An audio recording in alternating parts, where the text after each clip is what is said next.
Suvikõrvitsad vaja jälle ette võtta. Esimese asjana lõikan sellised friika moodi asjad.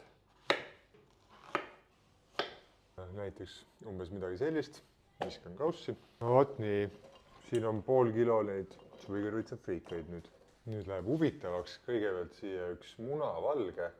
Segan juba korra läbi. Maitsestame esialgu klassikalised sibulapulber, paprikapulber, küüslaugupulber. Panen suitsusoola tavalise soola asemel, aga kui sul on näiteks suitsupaprikat, siis panen tavalist soola ja suitsupaprikat. Siis mul on siin maisijahu, läheb sedagi siia ja muidugi parmesani ka isuga siia nüüd panema peaks. Nüüd oleks maru mõistlik see kõik kuidagi korralikult kokku segada. Kas viskad, segad, vahet ei ole, peaasi, et suvikõrvitsad kõik kenasti kraamiga kaetud oleks. Segan ja tundub kuidagi kuiv, sellepärast et oliiviõli läks meelest ära. Segame uuesti. Siis on loomulikult vaja ahjuplaati. Friikad peale. No need proovime siin laiali jääda, nii et üksteise peale ei oleks. Viskan veel natuke õli peale.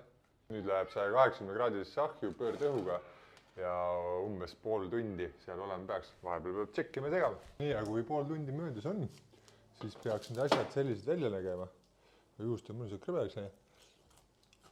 Kumb tundus mulle, et tasuks siia veel värsket parmesani natuke peale raputada. Ja musta pipart ka. Ja siis on nii, et proovime siit midagi ära. Ma seda unustasin öelda, et kui ei taha neid lödisid suvikõrvitsaid siia üldse, et siis lõika see seemne osa ära. Ma seda ei teinud.